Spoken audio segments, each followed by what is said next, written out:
wabarakatuh. Bagaimana kabarnya anak-anak ibu yang di seluruh kelas IPA? Kalau kemarin kita udah bahas materi di bab pertama di KD 3.1 tentang sel, tentang pengertiannya, kemudian berapa sih ukuran sel itu, kemudian ada komponennya, dan yang terakhir tentang sel yang menyusun tubuh makhluk hidup. Ada yang uniseluler, multiseluler, ada prokariot, ada eukariot. Nah, sekarang kita akan lanjut membahas materinya tentang struktur dan fungsi organel sel itu sendiri. Untuk lebih jelas tentang pemaparan materinya, silahkan disimak video berikut ini. Silakan siapkan buku catatannya dan catat materi yang kalian anggap penting. Sekarang kita akan bahas tentang struktur organel sel pada sel hewan dan sel tumbuhan. Nah, organel yang akan kita bahas pertama yaitu ada membran sel. Seluruh permukaan sel itu dilapisi oleh membran sel. Membran sel di sini berfungsi sebagai pelindung bagi sel agar isi sel tidak keluar. Selain itu, membran sel bertugas untuk mengatur pertukaran zat yang masuk dan keluar. Di sini si membran sel ini bertugas menyeleksi terhadap zat yang boleh keluar dan masuk tadi. Oleh karena itu, membran sel sendiri dia bersifat selektif permeabel. Kemudian sekarang kita bahas zat yang menyusunnya. Ada karbohidrat, protein, dan lemak. Yang pertama kita bahas tentang yang lemaknya terlebih dahulu. Jadi si membran sel ini tersusun atas dua lapis senyawa lemak. Ada kepala polar, ada ekor yang non-polar. Kepala yang polar tadi bersifat hidrofilik atau suka air. Dia terdapat di bagian luar membran sel. Kemudian untuk yang ekor non-polar tadi dia bersifat hidrofobik atau tidak suka air. Nah, dia terdapat di bagian dalam membran sel. Untuk bisa dilihat gambarnya yang ada bulatan kecil-kecil di atas itu yang kepala. Kemudian yang panjang ke dalam itu yang ekor. Nah, kemudian sekarang kita bahas zat penyusunnya. Yang kedua yaitu ada protein. Protein di sini, protein yang menyusun membran sel ini juga ada dua.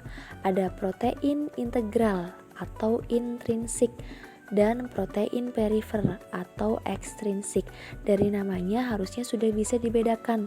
Kalau yang protein integral atau intrinsik, jadi dia bertugas menyatukan kedua lapisan. Bisa dilihat gambarnya. Kemudian kalau yang perifer itu atau yang ekstrinsik, protein ini hanya menempel di permukaan lapisan lipidnya saja, di bagian luarnya saja.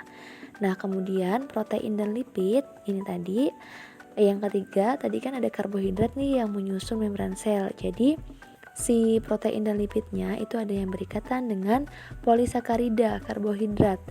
Jadi akan membentuk yang namanya glikoprotein dan glikolipid.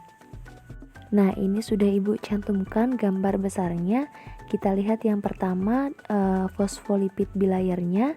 Di sini Ibu kasih panah biru nih, ada dua lapisan lemak penyusun membran sel.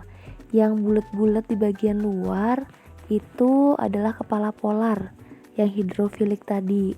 Kemudian yang di dalamnya ini yang memanjang itu adalah ekor non-polar yang bersifat hidrofobik. Selanjutnya Ibu tunjukkan gambar yang proteinnya. Tadi kan disebutkan ada dua macam protein penyusun membran sel. Ada protein integral atau intrinsik, ini tuh di dalam. Jadi dia menembus dua lapisan tadi kan. Nah, ini gambarnya yang warna orange nih, Ibu kasih panah biru. Kemudian ada protein perifer atau ekstrinsik. Dia hanya menempel di bagian luar di kepala polar dari lipidnya. Nah, ini Ibu kasih contoh, ada yang warnanya ungu nih, hanya menempel di luarnya saja. Ibu beri panah tuh. Dan yang terakhir ada protein dan lipid yang bisa berikatan dengan karbohidrat. Protein yang berikatan dengan karbohidrat disebutnya dengan glikoprotein. Sedangkan si lipid yang berikatan dengan karbohidrat disebut sebagai glikolipid. Bisa dilihat gambarnya ya. Sampai di sini bisa difahami? Nah, sekarang kita bahas organel sel yang kedua. Ada inti sel atau nukleus. Nukleus ini adalah otaknya sel, karena si nukleus berfungsi untuk mengatur segala aktivitas sel, untuk reproduksi atau pembelahan sel. Kemudian di nukleus inilah ada yang namanya DNA, pembawa genetik. Kemudian si inti sel atau nukleus ini terdiri atas 3 komponen, yaitu ada membran nukleus, ada cairan inti, kemudian ada anak inti. Kita bahas satu persatu dari membran nukleusnya. Membran nukleus ini atau disebut selaput inti atau karioteka. Di sini membran nukleus berperan untuk membatasi nukleus dengan sitoplasma atau cairan yang ada pada sel.